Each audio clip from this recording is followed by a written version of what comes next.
Dark chocolate.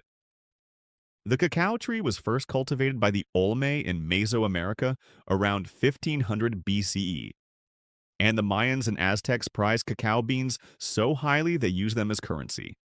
Dark chocolate must contain at least 50% cacao solids, though premium versions go as high as 99%. The percentage indicates how much of the bar comes from the cacao bean versus added sugar.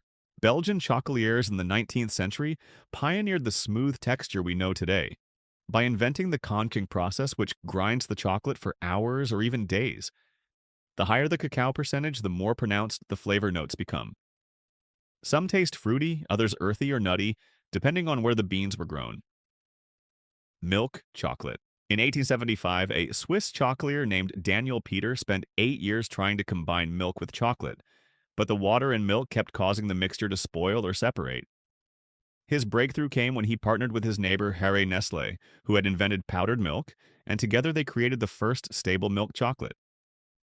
By law in most countries, milk chocolate must contain at least 10% cacao solids and 12% milk solids. American milk chocolate often has a higher sour tang because Hershey's original recipe used partially lipolyzed milk, a technique that helped preserve it before refrigeration was common. That distinctive flavor became so popular in the US that it's now considered the standard American chocolate taste. White chocolate. Technically, white chocolate isn't chocolate at all because it contains no cacao solids, only cocoa butter, sugar, and milk.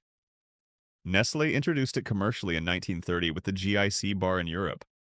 For decades, purists refused to call it chocolate, and the FDA didn't officially recognize it as such until 2004. White chocolate must contain at least 20% cocoa butter and 14% milk solids. It's incredibly hard to work with because cocoa butter melts at body temperature, making it tricky to mold and shape.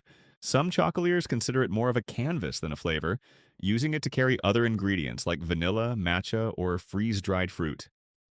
Ruby chocolate, announced in 2017 after more than a decade of development. Ruby chocolate is made from specially processed ruby cacao beans found in Ecuador, Brazil, and Ivory Coast.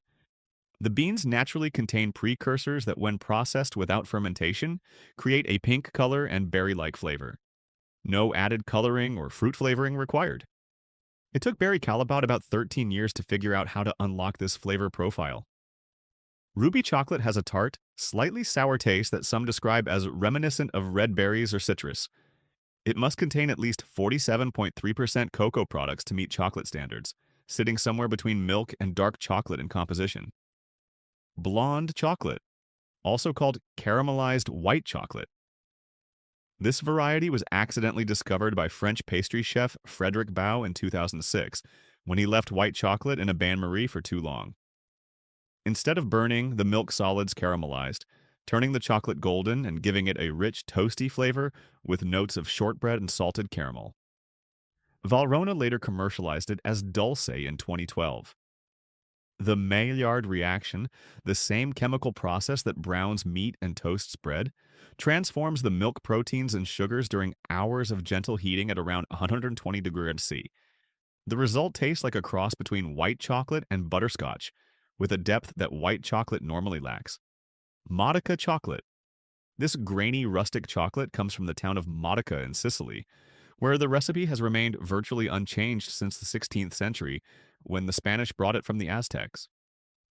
Unlike modern chocolate, Modica chocolate is never conked or refined, so the sugar crystals don't dissolve completely, creating a distinctive sandy texture. The cacao is processed at low temperatures, never exceeding 40 degrees C, so the sugars stay crystalline and crunchy. Traditional flavors include cinnamon, vanilla, and chili pepper, just as the Aztecs made it. The bars crumble rather than melt smoothly, and biting into one feels more like eating flavored stone than creamy chocolate. Single origin chocolate. Unlike blended chocolate made from beans sourced from multiple countries, single origin chocolate comes from one specific region or even a single estate. Venezuelan cacao from the Chihuahua region is considered some of the finest in the world, with only 20 tons produced annually from a small village accessible only by boat. Madagascar beans taste distinctly fruity and acidic, while Ecuadorian national cacao has floral notes. Single origin bars became trendy in the 2000s as the craft chocolate movement took off, similar to what happened with coffee. Gianduja chocolate, created in Turin, Italy during the Napoleonic Wars. When a British blockade made cacao scarce and expensive, chocolatiers began mixing ground hazelnuts into chocolate to stretch their supply. Traditional Gianduja contains about 30% hazelnut paste mixed with chocolate, creating a smooth, spreadable texture. It's the sophisticated ancestor of Nutella, which was also invented in Italy after World War II, when cacao was again in short supply. Real Gianduja uses Piedmont hazelnuts, which have a more delicate, less bitter flavor than other varieties, and the mixture is blended until silky smooth. Raw chocolate. Raw chocolate is made from cacao beans that haven't been roasted, keeping them under 42 degrees C throughout processing to preserve enzymes and antioxidants. The raw food movement popularized it in the 2000s, claiming health benefits from the unprocessed cacao. Traditional chocolate making involves roasting beans at 120 to 140 degrees C to develop flavor and kill bacteria. So, raw versions taste much more bitter and astringent, lacking the smooth, developed flavors of roasted chocolate. Drinking chocolate. Long before chocolate became a solid bar, it was consumed as a beverage. The Mayans and Aztecs drank it cold and bitter, often mixed with chili peppers and cornmeal.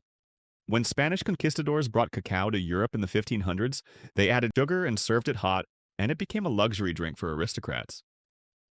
European drinking chocolate is much thicker and richer than hot cocoa. It's made by melting actual chocolate into milk or water, rather than mixing cocoa powder. French chocolate chaude and Italian chocolata are so thick you can almost eat them with a spoon. The Spanish traditionally served it with churros for dipping. And in Vienna, they topped it with whipped cream and called it Viennese chocolate.